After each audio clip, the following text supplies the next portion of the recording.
बना ली, इनसे हम विमुख हो जाते हैं, इनसे हम दूरी बना लेते हैं, तो वो श्रेष्ठता नहीं है हमारी। मां बचपन को संवार देगी, जवानी अधेड़ी को महात्मा गुरु शिक्षक संवार देंगे, और अंत अवस्था में भगवान का नाम हमको संवार देगा, फिर जन्म मरण के प्रपंच से दूर छुटा देगा। इनको संभालना है हमको, इनके चरणारविंद का अनुमोदन, इनके चरणों की भक्ति हमारे जीवन को आनंद प्रदान कर दे। शिव महापुराण की कथा में अपन श्रवण करे थे, कल चरित्र चल रहा था कश्मीर प्रदेश के देवव्रत नाम के ब्राह्मण की बेटी का।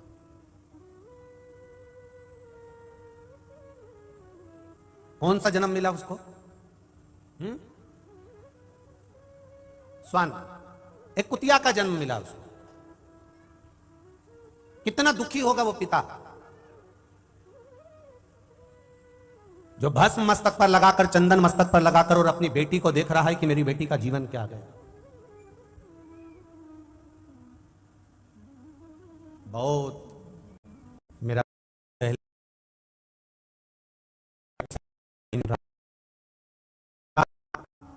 तुमको पढ़ाते हैं, लिखाते हैं, बाहर भेजते हैं, विद्या अध्ययन कराते हैं, अच्छा रखते हैं, अच्छे हैं, तो मेरा बेटियों से निवेदन रहता है कि उसके पिता के बताए अनुसार आप पढ़ भी रहे हो, चल भी रहे हो, वस्त्र भी पहन रहे हो, तो इतना निवेदन पिता का जरूर स्वीकार करना कि अपने बाप को, अपने पिता को नरक में धक्का मत दे देना, पिता को कन्यादान का मौका जरूर देना।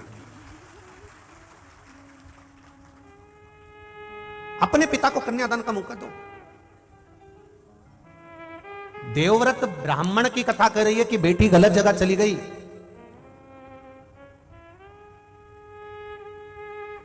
स्वान की योनि, एक कुत्ता की योनि, एक कुतिया की योनि प्राप्त कर ली। और जरा विचार करिए कितना भयंकर स्वरूप है। एक पांव टूटा हुआ है, एक कान कटा हुआ है, एक आंख फूटी हुई है, और शरीर भी पूरा उसका जो था, पूरा शरीर में से उसके जो एक आध बार तो कभी जिंदगी में तुमने भी ऐसा कुत्ता तो देखा ही होगा, देखा है कि नहीं देखा है?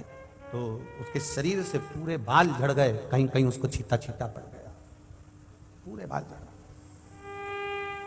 विचार करिएगा जरा, सोचिए इतना भयंकर स्वरूप उसका।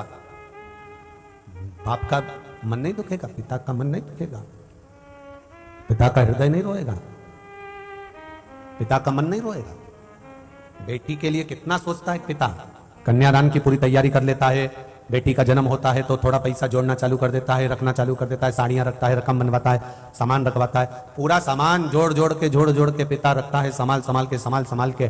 और वो बेटी जिसको, पिता को जिस बेटी पर नाज था, पिता को जिस बेटी पर नाक था कि मेरी बेटी है, मेरी बेटी है, इसका शादी ऐसी करूंगा, ऐसा विवाह करूंगा, ऐसा करूंगा, वैसा करूंगा, और वही बेटी अगर किसी आड़े टेढ़े के साथ में चली जाए, दूसरे धर्म में चली जाए, सनातन धर्म को छोड़कर दूसरे धर्म में प्रवेश कर जाए और विवाह कर ले किसी दूसरे धर्म के लड़के से, तो विचार करना उस पिता को कितना रोना पड़ता होगा, जिसने इतनी तमन्ना, इतनी इच्छाएं जागृत करके रखी होगी, उस पिता को कितना सोचना पड़ता होगा। विचार करिए जरा, अपने मन में, अपने चित्त में, अपनी बुद्धि में ये विचार लाइएगा, कितना रोना पड़ता है। देवव्रत ने तो केवल देखा है बेटी का जीवन की मेरी बेटी कुतिया की योनि पा गई, स्वान की योनि पा गई, उसका शरीर ऐसा हो गया, उसका पांव टूट गया, उसकी आंख चली गई, उसका कान कट गया, और उसका पूरा शरीर बेकार होकर पड़ा हुआ नाली के पास पड़ी हुई है। वो बेटी को देखा तो कितना दुख हुआ, कितना दुख। जिस बेटी को गोदी में पाला पोसा बड़ा करा, अच्छे एजुकेशन दी, अच्छा कॉलेज दिया, अच्छा स्कूल दिया, अच्छी ट्यूशन, अच्छी कोचिंग दी, अच्छे कपड़े दिए, अच्छा वैभव दिया, और वो बेटी किसी ऐसे वैसे के साथ में, कहीं गाड़ी सुधारने वाले के साथ में, कहीं किसी के साथ में, कहीं किसी दूसरे धर्म में चली जाए, जो कभी किसी गंदे भोजन को हाथ नहीं लगाती थी, उसको गंदा भोजन बनाना पड़ जाए, जो कभी गंदे भोजन के सामने से निकलकर चली जाती तो वो मीटिंग कर देती है, उल्टी कर देती है, उसको वो भोजन करना पड़ रहा है, उसको वो भोजन बनाना पड़ रहा है। तो वो बाप कितना दुखी होता होगा, सोचो कि मेरी बेटी की किस्मत कहां लेकर गई, बताओ क्या सोचा था इसके, कितना विचार करा था इसके लिए, और कहां पहुंच गई।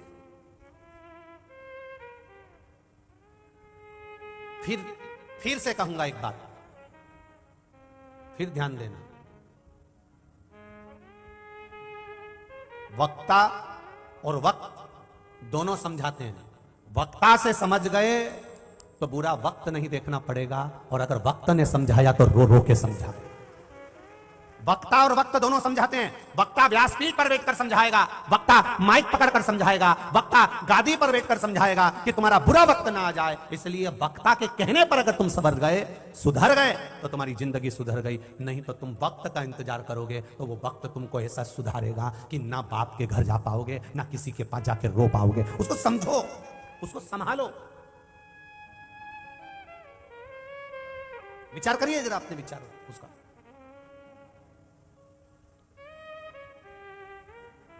हम उसको देखें, हम उसको समझें, हम उसको संभालें। हमारे चित्त को, हमारी वृत्ति को, हमारे मन को हम केंद्रित करें इस बात के लिए कि देवव्रत ब्राह्मण है, काशी प्रदेश में रहता है, अपनी बेटी का चरित्र देखना था। भगवान शंकर का उसने भजन किया, तब करा कि मुझे अपनी बेटी का जीवन देखना है। जो बेटी को मैंने कन्यादान करा था, कन्यादान करने के बाद भी वो नहीं सुधरी, उसका जीवन नहीं सुधरा। मैंने बहुत समझाया, उसको बहुत समझाया, पर संभरने कोई तैयार नहीं, सुधरने कोई तैयार नहीं। तो मैं करूं क्या? वो सुधर ही नहीं रही, तो मैं क्या कर सकता?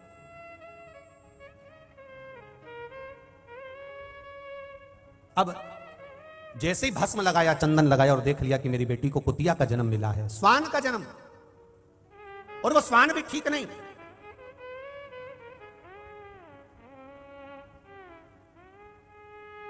जो व्यक्ति पाप कर्म में डूबा रहता है, डूबा रहता है, डूबा रहता है, बहुत पाप करे, वो पाप करने वाले से भी निवेदन है कि भगवान से एक प्रार्थना जरूर करना। और आप भी सुन लो रे कंजरी वालों जरा अच्छे से, और हालोल वालों, और जितनी मेरी जीजी होन बैठी और जितने मेरे जीजा होन बैठे, सब अच्छे से समझ लेंगे। भगवान से कहना, पाप कर्म करा, झूठ बोला, कपट करा, बेईमानी करी, छल करा, प्रपंच करा, सब कुछ करा हमने जिंदगी में, हमने करा। पर भगवान से कहना, मैं पापी हूं, मैंने पाप करा है, पर इतना निवेदन मेरा स्वीकार करना, अगर मुझे कुत्ता का भी जन्म दे तो किसी ऐसी वैसी जगह मत देना, मुझे गोवर्धन नाथ जी के चरणों में ब्रजमंडल में कुत्ता बनाकर भेज देना। कारण पूरी दुनिया के जितने कुत्ता हैं, ये किसी का डंडा खाते हैं, सूखी रोटी खाते हैं, धाक खाते हैं, लात खाते हैं, पीटे जाते हैं। पर ब्रजमंडल का जो कुत्ता होता है गोवर्धन नाथ जी के चरणों का, वो भी गिरिराज जी का चढ़ा हुआ दूध पी के सहसा बनता है। मुझे बनाना तो उसके चरणों का कुत्ता बना देना, जहां मैं उसके चरणारविंद का दूध पीऊंगा, चाटूंगा, तो मेरी जिंदगी संवर जाएगी। बस उतना भी बहुत है मुझे, उतना भी बहुत। बहुत विरोध करते हैं दुनिया के लोग। यहां तो संत महात्मा बैठे हैं, मेरा ज्यादा बोलना उचित नहीं है, क्योंकि महात्मा है, उनकी वाणी बड़ी प्रबल होती है। कल भी अपन ने एक महात्मा जी की वाणी सुनी, बड़ी जोरदार थी, तो इनके सम्मुख में कुछ कहूं। पर हमारा शास्त्र कहता है, कई लोग विरोध करते हैं, कई लोग विरोध करते हैं, शंकर जी पे दूध चढ़ाना उत्तम नहीं है, दही चढ़ा दिया, शहद चढ़ा दिया, पंचामृत चढ़ा दिया, ये चढ़ा दिया, वो चढ़ा दिया, शिव जी को ये चढ़ा दिया, वो बहकर नाली में जा रहा है, वो बहकर गटर में जा रहा है, वो बहकर उधर जा रहा है। अरे उनको कितना समझाओ कि वो बेहतर अगर बाहर जा रहा है, तो मेरे शंकर जी का एक नाम है पशुपति नाथ। अगर उसके ऊपर चढ़ा हुआ केवल मनुष्य मनुष्य खाता, उसके ऊपर चढ़ा हुआ दही केवल मनुष्य पीता, उसके ऊपर चढ़ा हुआ दूध केवल मनुष्य पीता, तो वो मनुष्य का नाथ होता। फिर उसका नाम पशुपतिनाथ क्यों हुआ? क्योंकि जो चढ़ा हुआ बाहर जाता है, उसको कोई जीव, कोई जानवर, कोई कुत्ता भी खा लेता है, तो पशुओं का नाथ। वो साधारण नहीं है हमारा, उसका नाम पशुपतिनाथ है। वो पशुओं के लिए भी बहुत कुछ देता। एक जरा सा उसने डमरू बजाया और 33 कोटि देवताओं को पशु बना दिया, और खुद उसका नाथ बनकर बैठ जाता है वो पशुपतिनाथ। कोई साधारण नहीं हो सकता वो। शंभु शरण मांगू घड़ी रे घड़ी, दुख काटू दया करी दर्शन आपो। वो साधारण नहीं है, उसका नाम पशुपतिनाथ। अच्छा ज्ञान देने वाले बहुत मिलेंगे तुमको। कभी तुम शॉपिंग मॉल में शॉपिंग कर रहे हो, कभी किसी ने पूछा तुमसे काहे के लिए शॉपिंग कर रहे हो? अरे बोलो तो जी हो, कभी कोई ने बोला? कपड़े की दुकान पे कपड़ा खरीद रहा हो, किसी ने पूछा तुमसे इतना महंगा कपड़ा क्यों खरीद रही हो, ये कपड़े क्यों खरीद रही हो? कभी तुम घड़ी की दुकान पर खड़े हो, घड़ी ले रहे हो, तुमने किसी ने कहा घड़ी क्यों ले रही हो? कभी तुम चाउमीन खा रही हो, पानी पतासा खा रही हो, छम्मक लड्डू खा रही हो, ढोकला खा रही हो, कभी किसी ने पूछा तुमसे ये क्यों खा रही हो? बस केवल एक जगह ऐसी होती है सनातन धर्म की जगह, भगवान का भजन कीर्तन दान पुण्य स्मरण, जहां पर लोग तुम्हें टोका करते हैं। सुंदरकांड में जाके क्या करोगे, राम मंदिर जाके क्या करोगे, शंकर मंदिर जाके क्या करोगे, शिव जी पे जल चढ़ा के क्या करोगे, धतूरा चढ़ा के क्या करोगे, क्या होता है उससे, क्या होता है उससे? और कपड़ा लेने से क्या होता है, सामग्री लेने से क्या होती है, फिल्म देखने से क्या होता है? दुनिया के लोग अगर आपको ज्ञान देंगे तो केवल सनातन धर्म के विरोध पर ही देंगे। समझा है? देवव्रत के नेत्रों में जल भरा, मेरी बेटी का जीवन कैसा, मेरी बेटी को मैं कैसे संभालूं, मेरी बेटी के लिए मैं क्या करूं? शंकर भगवान की आराधना करने के लिए देवव्रत वापस बैठ गया। अब आराधना किस लिए कर रहा है? कि मेरी बेटी का जीवन संवर जाए, अब इसकी ये स्वान की योनि, उसकी कुत्ता की योनि छूट जाए। भगवान से कहना अगर हमने पाप ज्यादा करा हो तो हमें कहीं इधर उधर मत भेज देना दादा, हमको तुम तो कहां भेज देना, बोलो बोलो जम के, या तो गोवर्धन नाथ जी के चरणों में भेज देना, केदारनाथ भेज देना, सोमनाथ भेज देना, मल्लिकार्जुन भेज देना, कहीं 12 ज्योतिर्लिंग में, कहीं विश्वनाथ, कहीं महाकालेश्वर, कहीं ऐसी जगह भेज देना जहां शिवजी पे दूध चढ़ेगा, बहकर बाहर आएगा। कोई दूध चढ़ाने वाला गिलास लेकर जा रहा है, लोटा लेकर जा रहा है, कलश लेके जा रहा है, उसका दूध नीचे गिर गया, उसमें से मैं पी लूंगा, बस भगवान के चरणों में ले लूंगा। अगर पाप भी ज्यादा करा है तो मुझे गिरिराज जी के चरणों का कुत्ता भी बना दोगे तो मेरा जीवन संवर जाएगा। बहुत उसके चरणों का दास भी बन गया तो मैं बहुत, मैं पढ़ा रहूंगा, पढ़ाऊंगा। पर कोई कोई कुत्ता ऐसा होता है जो ब्रजमंडल तक भी नहीं पहुंच पाता, 12 ज्योतिर्लिंग तक भी नहीं पहुंच पाता, वो कहीं ना कहीं रोड पर, गांव में, खेड़े में सड़ता रहता है, उसका शरीर दुबला हो जाता है, उसकी हड्डियां दिखने लगती है, उसका पूरी खाल निकल जाती है, उसके पूरे रुए झड़ जाते हैं और विकलांग हो जाता है, पड़ा है, तड़प रहा है। जाने वाला व्यक्ति जब जब उसको देखता है तब तब उसको दया आती, कितना बेचारा का कैसा हाल है, कैसा है वो, कैसा है वो, उसको समझो। उस नारी ने केवल एक गलती कर दी थी, देवव्रत ब्राह्मण की उस बेटी ने एक गलती कर दी थी कि एक शादीशुदा जिंदगी को नाश कर दिया था। पति पत्नी आराम से रह रहे थे, बच्चे आराम से रह रहे थे, और ये उसमें बीच में कूद गई और उसके पति को इसने अपना बना लिया। अपना बनाया, पति उधर खर्चा ना कर इधर खर्च करने लगा, उठा उठा के धन देने लगा, वैभव देने लगा, धन देने लगा, गाड़ी दे दी, बंगला दे दिया, जायदाद दे दी, मोबाइल दिला दिया, हैंडसेट दिला दिया, दुनिया का सारा सामान उसको दिला दिया।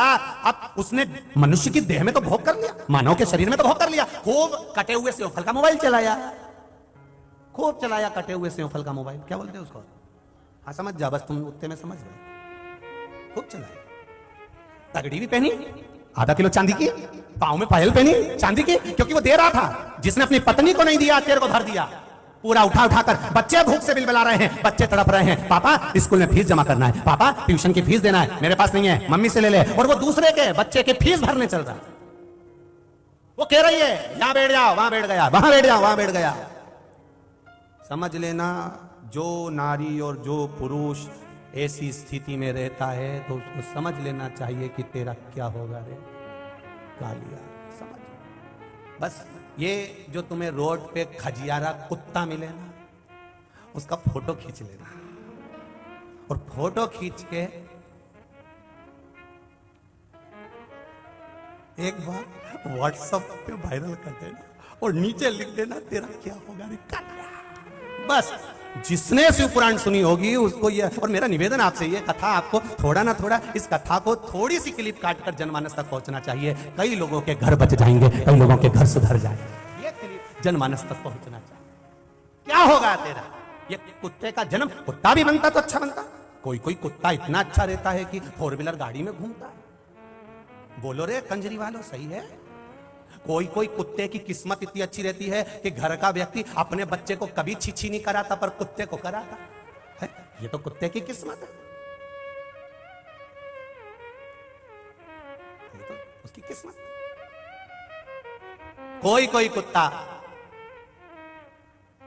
रोटी के साथ साथ ऐसा डब्बा आता है कुत्ते को खिलाने का, 700 रुपए का, 800 रुपए का, 900 रुपए का, और बिस्कुट भी आता है। कोई कोई कुत्ता इतना वीआईपी रहता है उसको वो मसाला भी मिलता है अलग से, चटनी, इतना वीआईपी। और कोई कोई कुत्ता ऐसा रहता है नाली के किनारे रोड पर, शरीर से खाल निकल गई, दुबरा हो गया, पूंछ के भी बाल सब चले गए, ऐसा दुबरा पतरा, पांव टूट रहा है, शरीर बेकार। तो इसको पहचान के इसका फोटो खींच के फिर भेज देना कि जो अपनी पत्नी को और जो अपने पति को धोखा देता है उसका यही हाल होता है। कोई पूछे यह कथा कहां से आई? स्कंद पुराण में काशी खंड के अंतर्गत जो वर्णन किया गया है, 2 कथाएं स्कंद पुराण में बड़ी भारी आई है महाराज, मनुष्य देह को सुधारने की, संवारने की। काशी, इस कश्मीर प्रदेश के अंतर्गत जो देवव्रत नाम का ब्राह्मण है, उसकी जो बेटी है, उसको समझाया बुझाया, बहुत समझाया, पर मार्ग नहीं छोड़ा, उसने मार्ग नहीं छोड़ा, इसलिए वो गलत संगति में पड़ गई। पर पुरुष के ऊपर उसने स्मरण करा, पर पुरुष को अपना बनाना चाहा। उसका सुंदरता इतनी थी कि पुरुष उसके ऊपर लोभित हो जाता था, पुरुष उसकी ओर हो जाता था। ना जाने कितनों के घर का वैभव इसने अकेला रख दिया, अकेला। दिला देगा वो तुमको, तुम्हारी सुंदरता के चक्कर में वो तुम्हें हैंडसेट दिलाएगा, तुम्हारी सुंदरता के चक्कर में पायल दिलाएगा, तुम्हारी सुंदरता के चक्कर में कपड़ा दिलाएगा, तुम्हारी सुंदरता के चक्कर में सब कुछ दिलाएगा। पर तुम इस बात का अंदाजा लगा रखना कि ये सुंदरता केवल मनुष्य के देह तक रहती है। मनुष्य का देह छूटने के बाद जब अगला जन्म होगा, 84 लाख योनियों में 20 लाख योनि तो केवल ये पेड़ पौधे की है, केवल पेड़ पौधे की। और उसमें भी पेड़ पौधे भगवान से प्रार्थना करते हैं, हमको फल वाला मत बनाना, हमको फल वाला मत बनाना। जो दूसरे का धन हड़प जाते हैं, दूसरे की जायदाद खा जाते हैं, दूसरे का पैसा खा जाते हैं, दूसरे की प्रॉपर्टी खा जाते हैं, दूसरे का सामान खाकर बैठ जाते हैं, उनको भगवान आम का पेड़, बेर का पेड़, कबीट का पेड़, फल वाला पेड़ बना देते हैं। क्यों बनाते हैं? कई लोगों को बड़ी प्रसन्नता होती है, आम का पेड़ कितना सुंदर, बेर का पेड़ कितना सुंदर, भगवान उसको फल वाला पेड़ बनाते हैं। क्यों बनाते हैं? क्योंकि तूने दूसरे का खाया है, इसलिए अब पत्थर खा और आम तोड़ने वाला धर के जो आम के पेड़ पे चढ़ा, केरी को तोड़ने के लिए पत्तों को नोच रहा है, डालियों को नोच रहा है, बेर तोड़ रहा है, उसको कष्ट पर कष्ट हो रहा है, रो रहा है, बिलख रहा है। 20 लाख योनि, 84 लाख योनि में 20 लाख योनि तो वृक्ष की है, भगवान से प्रार्थना करता रहता है। आम का पेड़, बेर का पेड़, फल वाला पेड़, नारियल का पेड़, ये सब भगवान से प्रार्थना करते। हमको बनाना था तो दूबा बना देते, घास बना देते, साधारण बना देते। लोग हमें पत्थर तो नहीं मारते, लोग हम पर चढ़ते तो नहीं, हमको नोचते तो नहीं, हमको खींचते तो नहीं। प्रभु कृपा कर दो, दयालु करुणा कर दीजिए, कृपा कर दीजिए। भगवान नहीं करता। 84 लाख योनि में 20 लाख योनि पेड़ पौधे की है, 20 लाख योनि में भी जो आखिरी वृक्ष की योनि है वो बेलपत्री, पीपल, बड़, आंवले की है। ये योनि पाने के लिए भी जीव भगवान से प्रार्थना करता है, हमको बेलपत्री का पौधा बना देना। क्यों? अगर किसी बेलपत्री के पौधे की बेलपत्र उतर कर देवाधिदेव महादेव को चढ़ जाती है तो वो बेलपत्री का पौधा कुंवारा नहीं रहता, उसकी महादेव के साथ शादी हो जाती है और वो दूसरे लोग को चला जाता है। वो कहता है बेलपत्र का पौधा बना देना। इसलिए आपको कहा था कि अपने आनंद के साथ में, अपने जीवन के साथ में एक बेलपत्री का पौधा जरूर लगाओ। क्यों? तुम अगर मर भी गए, तुम्हारे प्राण छूट भी गए, वो बेलपत्री का पौधा अगर लगा रहेगा, वो बेलपत्री का पेड़ लगा रहेगा, उसमें से एक पत्ती तोड़कर अगर महादेव को चढ़ गई तो ना जाने कितनी योनियां उसकी कट जाएगी, उसका मोक्ष हो जाएगा, वो शिव तत्व को पालेगा। हम समझाएं, समझें।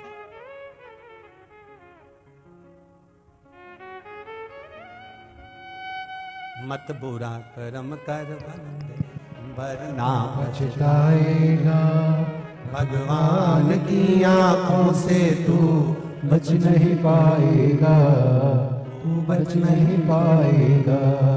अरे ओ अज्ञानी मत कर नादानी।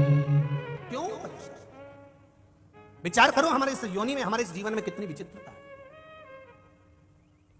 थोड़ा वो कहते हैं ना,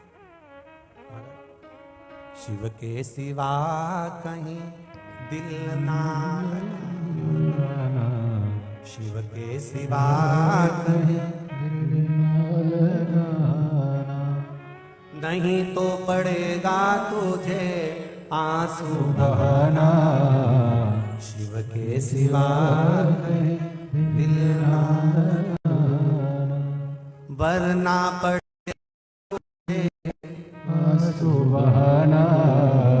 तुम मत गाना, तुम जरा चुप रहो, इनकी भी तो सुन लूं मैं जरा। बोलो जरा, ये उसी लाइन के लिए। देवव्रत की बेटी ने गलत जगह दिल लगा लिया। तुमसे निवेदन है, सुनो रे, जितने आस्था पर सुन रहे हो, जितने लोग फेसबुक यूट्यूब पर सुन रहे हैं और जितने कंजरी में सुन रहे हैं, बोलो जरा, शिव के सिवा। थोड़ा वॉल्यूम बढ़ाओ।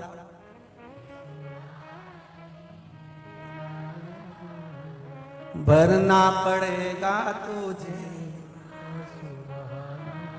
वरना पड़ेगा तुझे आंसू बहाना, शिव के सिवा कहीं दीना प्रभु के सिवा ये मन, ये चित्त, ये दिल, हृदय लगे परमात्मा। मनुष्य की देह मिली है, बड़ा सुंदर शरीर मिला, बहुत सुंदर, कितना सुंदर ये मानव का शरीर मिला, कितना सुंदर। पर ये सुंदर शरीर किसी को धोखा देने के लिए या किसी को अपने रूप में फंसाने के लिए नहीं, बल्कि ये सुंदर स्वरूप परमात्मा के चरणों में फंस जाने के लिए मिला है। मिला ये सुंदर।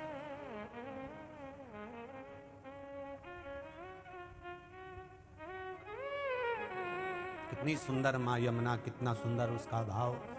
श्रीमद् वल्लभाचार्य जी वर्णन करते हैं, नमामि यमुनाम हम सकल सिद्धि है तुम मुदा मुरारी पद पंकज स्पुंद मंडल कंठ। कितना सुंदर है, कितनी सुंदर।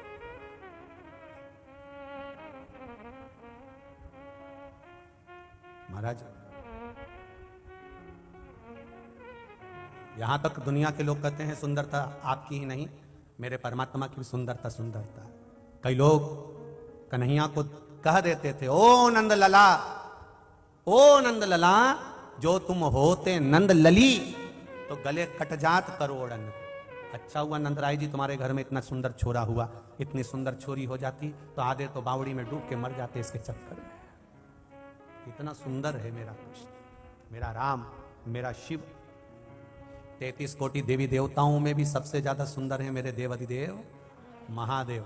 गणेश जी कई बार कहते थे एक बार आपका रूप देखना है, ये भस्म लगा के बैठ जाते हो, जटा जूट बांध के बैठ जाते हो, अच्छे नहीं लगते। सबके पिताजी कितने अच्छे लगते हैं, भगवान विष्णु को देखो क्या सुंदर, राम जी को देखो क्या सुंदर, कृष्ण भगवान को देखो क्या सुंदर, इंद्र को देखो क्या सुंदर, वायुदेव, जलदेव, करुण देव, वरुण देव, जितने देवताओं को देखो सब सुंदर नजर आते हैं। और एक देवाधिदेव महादेव जटा बंधी हुई है, सांप बिच्छू पड़े हुए हैं, भस्म लपेटे हुए हो, ततैये घूम रहे हैं, अच्छे नहीं लग रहा है। भगवान गणेश जी ने कहा मुझे एक बार आपका असली चेहरा देखना है, एक बार आपको अच्छा देखना है। भगवान ने कहा मैं रहने दे, मेरे को तो ये पाउडर लगे रहने दे, नहीं मेरे को देखना। भगवान ने अब की बार गणेश जी का हाथ पकड़ा, ले गए हरिद्वार। हरिद्वार ले जाकर भगवान ने कहा तू असली स्वरूप मेरा देख ही ले। और जो शंकर भगवान नहाने के लिए गंगा में कूदे, कूदते से जैसे बाहर निकले और केश भोलेनाथ के जो उन्होंने हिलाए, हिलाते से ही गणेश जी उनको देख के स्तुब्ध हो गए। आते से गणेश जी ने चरण पकड़ लिए, जैसे थे वैसे ही हो जाओ। शंकर भगवान बोले मैं नहीं होऊंगा वैसा। गणेश जी गए, चिता भस्म लेकर आए, लाके उन्होंने पिताजी के ऊपर पूरा बोरा उंडेल दिया भस्म का। शंकर भगवान ने पूछा ये क्यों कर रहा है? गणेश जी बोले आप मेरी मैया पार्वती से ज्यादा सुंदर दिख रहे हो और मैं मेरी माता से ज्यादा सुंदर किसी को नहीं देख सकता। अंदर से मुझे जलन हो रही है, ईर्ष्या हो रही है, आप जैसे थे वैसे हो जाओ।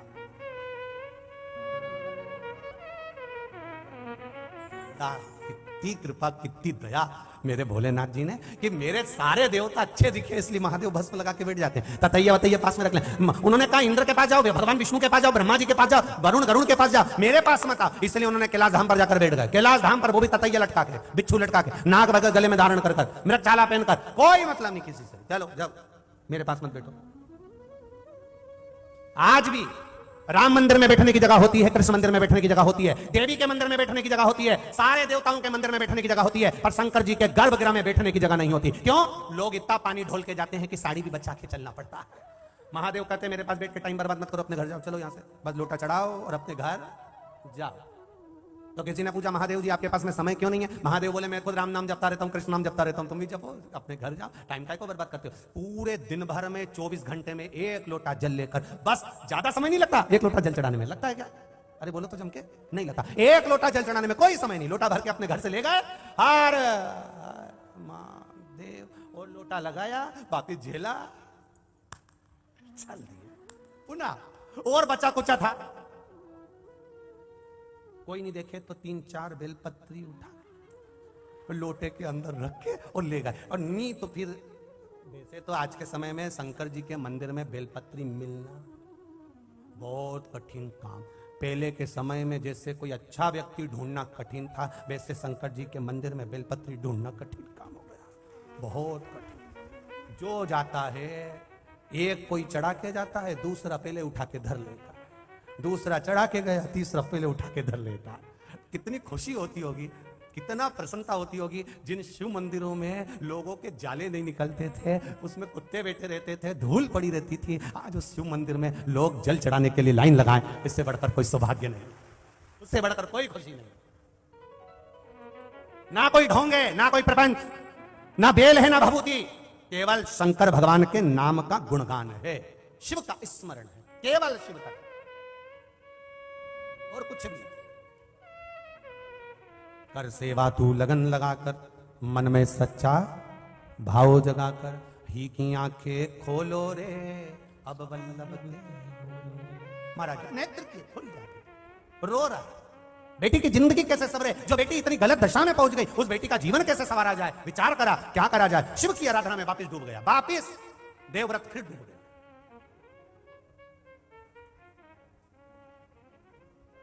फिर लग गया नमः शिवाय, ओम नमः शिवाय, नमः शिवाय, नमः शिवाय। पहले बोल रहा है पंचाक्षर मंत्र, फिर पीछे से बोल रहा है षडाक्षर मंत्र। क्या बोला, फिर से बोल के बताओ।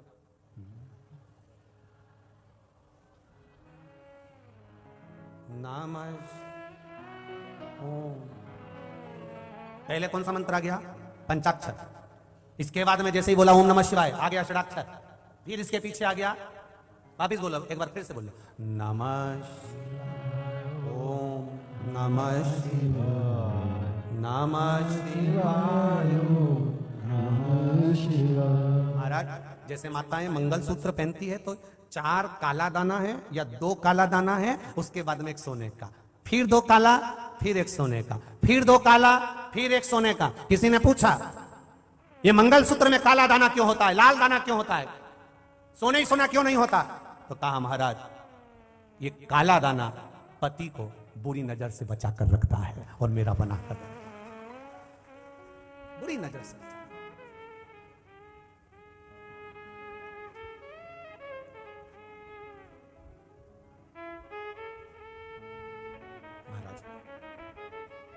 इसलिए पंचाक्षर, षडाक्षर, द्वादशाक्षर, 2.5 अक्षर का, 2 अक्षर का, इन मंत्रों का अपना एक आनंद है महाराज जी। कैसे जपना है, कैसे धारण करना है, कैसे उसका गुणगान करना है, ये हमारे ऊपर होता है। नमः शिवाय,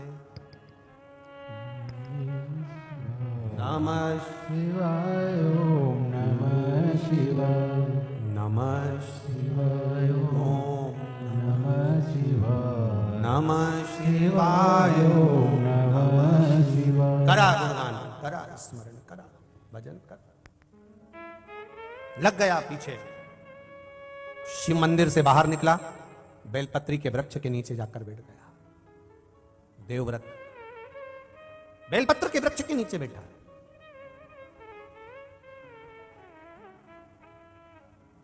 कंजरी में जपा हुआ मंत्र जाप, फिर तीर्थ में जाकर जपा हुआ मंत्र जाप, फिर नदी के तट पर जपा हुआ मंत्र जाप, फिर वन में जपा हुआ मंत्र जाप, फिर किसी वृक्ष के नीचे बैठकर जपा हुआ मंत्र जाप। बहुत अंतर है इनमें, ध्यान दीजिएगा।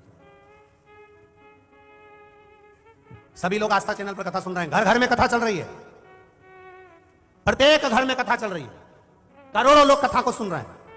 आप घर में कथा सुन रहे हो, मना नहीं है, घर में किया गया भजन। कई लोग कहते हैं गुरुजी पशुपति व्रत क्या हम घर में कर सकते हैं? मना नहीं है, पर दिक्कत केवल इतनी सी है कि वो दिया लगाने कहां जाओ। कौन से नंबर का दिया, बोलो बोलो जम के। 6ठे नंबर का जो दिया, 5 दिया तो तुम घर के अंदर लगा दोगे, पर वो 6ठा दिया दरवाजे पे लगाने कहां जाओ? दिक्कत वहां आई है। इसलिए पशुपति व्रत मंदिर में जाकर किया जाता है। कोई भी व्यासपीठ से अगर बताया जाता है तो आप लोगों को कहा जाता है कि मंदिर में जाकर करो, मंदिर में पहुंचकर करो।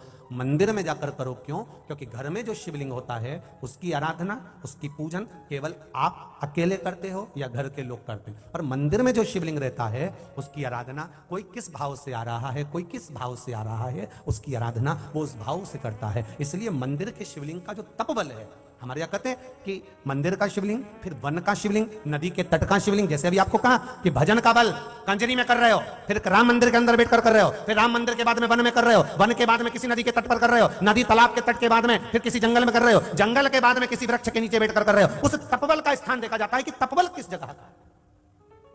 कभी कभी कथा के पहले में कहा था, आप लोगों ने ध्यान दिया होगा कि ड्राइवर की सीट पर जो जाकर बैठ जाता है, जाने वाले व्यक्ति को नहीं मालूम कि यह ड्राइवर नहीं है, पर कहता क्या है, क्यों ड्राइवर साहब गाड़ी कहां जाएगी? ड्राइवर तो भूल गया, गाड़ी मेरे को चलाना आती नहीं तो भी लोग मुझे ड्राइवर कह रहे हैं, मेरी गाड़ी नहीं है तो भी लोग मुझे ड्राइवर कह रहे हैं और मुझे पूछ रहे हैं। उसी तरह किसी संत की जगह पर, साधु की जगह पर, सन्यासी की जगह पर, तपस्वी की जगह पर, किसी वृक्ष के नीचे, किसी वन में जाकर, किसी नदी तालाब में बैठकर, किसी तीर्थ में बैठकर जब हम तप करते हैं, भजन करते हैं, साधना करते हैं, स्मरण करते हैं, तब उस स्थान का पुण्य हमारे खाते में आ जाता है और हमारा बल बढ़ जाता है, फिर उसका एक आनंद बढ़ जाता है, उसका एक सुख बढ़ जाता है,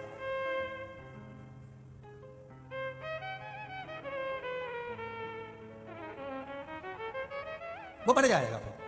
इसीलिए महाराज, शिव के सिवा कहीं दिल ना लगना, नहीं तो पड़ेगा तुझे आंसू बहाना, भोले के सिवा कहीं दिल ना लगा। ये जीवन मिला। कहा ड्राइवर को बोल दिया, क्या स्थान पर बैठा था इसलिए ड्राइवर बोल दिया। कितना हमारे यहां पर बल है, देखिए, मास्टर की धर्म पत्नी मास्टर नहीं होती, होती है क्या? अरे बोलो तो रे, नहीं होती। फिर भी लोग क्या कहते हैं, मास्टर नहीं आई है, मतलब मास्टर की धर्म पत्नी आई है। डॉक्टर की धर्म पत्नी डॉक्टर नहीं होती है क्या? नहीं। फिर भी मंच पर बुलाएंगे तो क्या कहेंगे, डॉक्टर साहब एवं श्रीमती डॉक्टर। अब ये तो डॉक्टर थी नहीं, पर डॉक्टर के साथ जुड़ गई तो डॉक्टर नहीं हो गई।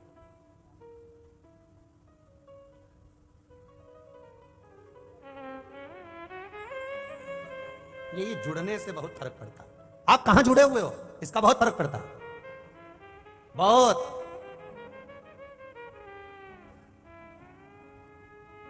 आप कहां नैन मिला रहे हो इसका बहुत फर्क पड़ता, आप किसको देख रहे हो इसका बहुत फर्क पड़ता, बहुत।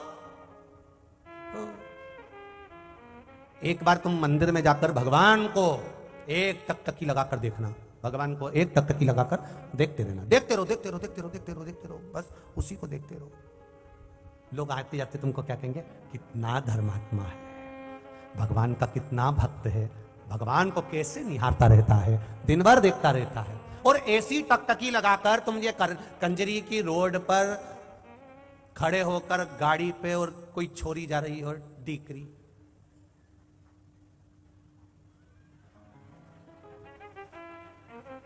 फिर क्या होगा? फिर होना जाना क्या है? कुछ नहीं होना है। पीछे जो गाड़ी वाला देख रहा होगा ना, गाड़ी खड़ी करेगा और चप्पल निकालेगा और जो धोना चालू करेगा ना, अब देखो कितना कितना अंतर आ गया। तुमने किसी को देखा तो उसने जूता उठा के धोया, उसने तुमको खूब मारा और गाली दी, अब शब्द का बताओ, छोरी को देख रहा है, गलत काम कर रहा है, आंख एक टकटकी लगाकर देख रहा है। अब यहां तुम्हें सम्मान नहीं मिला, गला पकड़ा रहे, यहां तुम्हें सम्मान नहीं मिला, और तुमने भगवान को देखा तो वहां सम्मान मिला कि नहीं मिला? कितना धर्मात्मा रोज आता है, राम जी से नैन मिलाता है, राम जी का दर्शन करता है, ठाकुर जी से नैन मिलाता है, ठाकुर जी का दर्शन करता है। कितना अंतर है स्थान का, कितना अंतर। इसीलिए कहते हैं संतों के संग में लागे रे तेरी अच्छी बनेगी। अगर लगे हो अच्छी जगह पर तो अच्छा मिलेगा, बेकार जगह पर लगे हो बेकार मिलेगा। आपकी संगति का कुछ सुख मिले वो एक आनंद का विषय हो सकता। करो भजन भगवान का, करो कीर्तन भगवान का, करो मंत्र जाप भगवान का।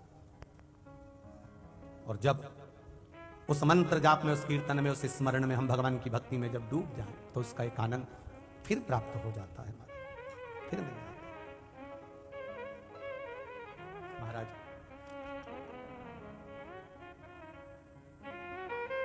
भगवान शिव की कथा कह रही है, भगवान शंकर का गुणगान कर रहा है, भगवान शिव की भक्ति कर रही है। अरे कर ले प्रभु से प्यार फिर पछताएगा, झूठा है संसार धोखा खाएगा। कर ले प्रभु से प्यार फिर पछताएगा, आओ से झूठा है संसार धोखा खाएगा। कर ले प्रभु से प्यार फिर पछताएगा, झूठा है संसार धोखा खाएगा। कर ले प्रभु से प्यार फिर पछताएगा, झूठा है संसार धोखा खाएगा। झूठा है हाँ झूठा है, झूठा है हाँ झूठा है, ओ झूठा है हाँ झूठा है, झूठा है हाँ झूठा है। अरे कर ले प्रभु से प्यार फिर पछताएगा, झूठा है संसार धोखा खाएगा। ओ कर ले प्रभु से प्यार फिर पछताएगा, झूठा है संसार धोखा खाएगा। पीछे वाले भी दोनों हाथों से भाव के साथ।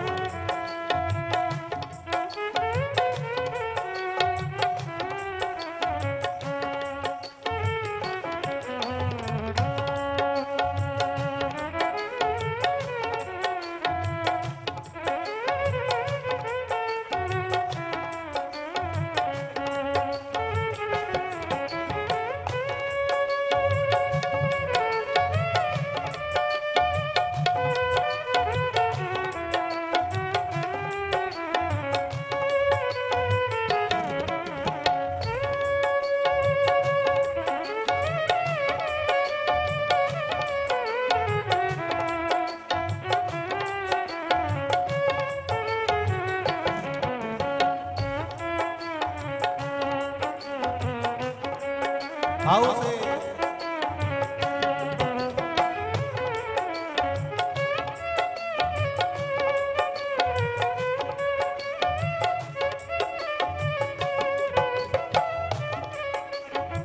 माया के जितने धंधे सब झूठे ये बंदे, ओ माया के जितने धंधे सब झूठे हैं ये बंदे।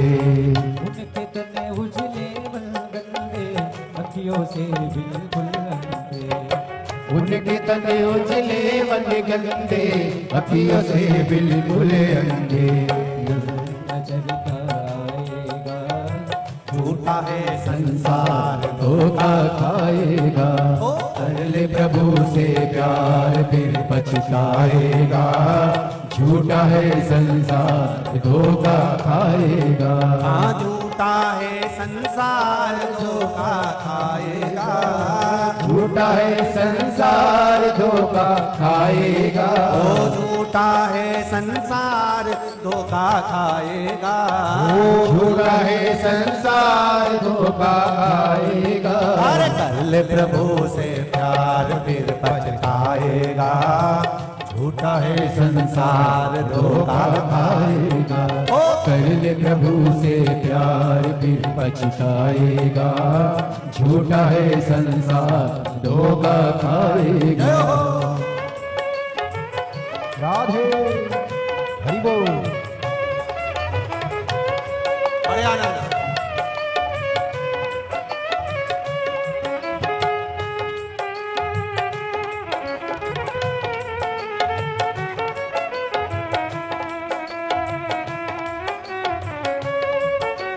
जय हो हरि बोल। राधे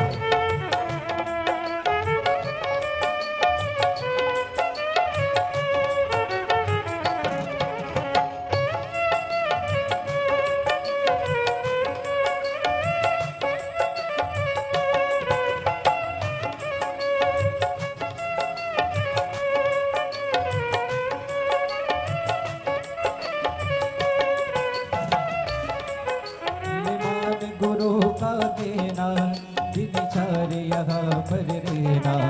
ले मान गुरु का कहना दिनचर्या यहाँ पर रहना।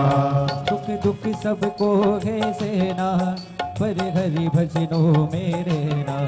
सुख दुख सबको है सहना पर हरि भजनों में रहना। काम ये आएगा झूठा है संसार धोखा खाएगा। कर ले प्रभु से प्यार फिर पछताएगा। झूठा है संसार धोखा खाएगा। झूठा झूठा है संसार धोखा खाएगा, झूठा है संसार धोखा खाएगा, वो झूठा है संसार धोखा खाएगा, झूठा है संसार धोखा खाएगा, कर ले प्रभु से प्यार फिर पछताएगा, झूठा है संसार धोखा खाएगा, कर ले प्रभु से प्यार फिर पछताएगा, झूठा है संसार धोखा खाएगा।